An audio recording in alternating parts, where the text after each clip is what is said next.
எத்தனை பேர் இருந்தாங்கம்மா? 313 பேர் தான் இருந்தாங்க. முஷ்ரிக்கின மக்கா வந்து 1000க்கு மேலே இருந்தாங்க. 1000க்கு மேலே இருந்தாங்க. அவங்க கிட்ட வந்து குதிரை, ஒட்டகம், வாள், அம்பு எல்லாம் அந்த போர் செய்யக்கூடிய பொருட்கள் எல்லாம் அவங்க கிட்ட இருந்தது.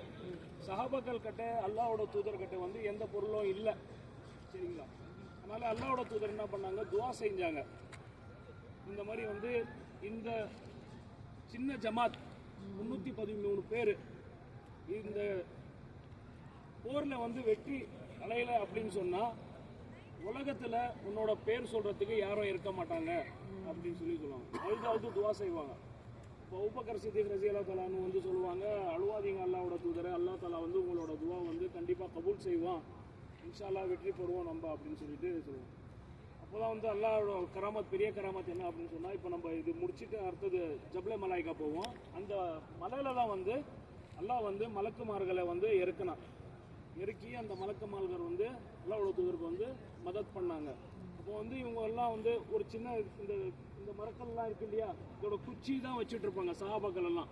இப்படி அடிச்சா வந்து அவங்க கழுத்து வந்து வெட்டி கீழே விழுந்துடும். அது யார் பண்ணாங்க? மலக்குமார்கள். அவங்க நடுவில் மலக்குமார்கள் இருந்தாங்க. எல்லாம் வந்து அவங்கள வச்சு வந்து அது மதத் பண்ணி அந்த ஜங்கை வந்து வெற்றியாக்கினான். அந்த இது வந்து போர் வந்து வெற்றியாக்கி விட்டான் அல்லாஹ் தஆலா. அப்போ அல்லாஹ்வோட தூதர் என்ன சொல்லுவாங்கன்னா, துவா செஞ்சுட்டு முடிச்சுட்டு வந்ததுக்கு அப்புறமா ஒரு குச்சி எடுத்து ரவுண்டு போட்டு காமிப்பாங்க. இந்த ரவுண்டில் தான் வந்து அபூ ஜஹல் சாவான், இங்கே தான் உத்துபா, இங்கே தான் ஷைபா சாவா அப்படின்னு சொல்லிட்டு அந்த போர் முடிஞ்சதுக்கு அப்புறமா சஹாபாக்கள் எல்லாம் வந்து பார்ப்பாங்க.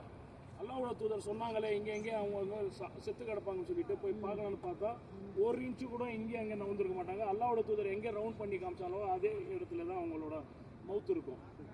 அந்த நஜீஸோட மவுத்து வந்து இந்த உலகத்தில் இதாகக்கூடாது அப்படின்னு சொல்லிட்டு இங்கே ஒரு கிணறு இருந்தது. இது மரம் போட்டிருக்காங்க இல்லையா, இங்கே ஒரு கிணறு இருந்தது. அந்த காஃபிர்களோட இதெல்லாம் மையத்தெல்லாம் வந்து இந்த கிணறுல தான் வந்து புதைச்சி இது பண்ணியிருக்காங்க. சரிங்களா? இதில் வந்து ஒரு 14 சஹாபாக்கள் ஷஹீத் ஆகுனாங்க. இந்த போரில் வந்து 14 சஹாபாக்கள் ஷஹீத் ஆகுனாங்க. அந்த சஹாபாக்களோட மக்பரா வந்து 2 சந்து தாண்டி இருக்கு. இன்ஷால்லா நம்ம பஸ்ஸில் இப்போ போகும்போது சலாம் துவா சொல்லிட்டு இன்ஷால்லா அதுக்கப்புறமா ஜப்லே மலாய்க்கா போயிட்டு அதுக்கப்புறமா ரூமுக்கு போகலாம் இன்ஷால்லா.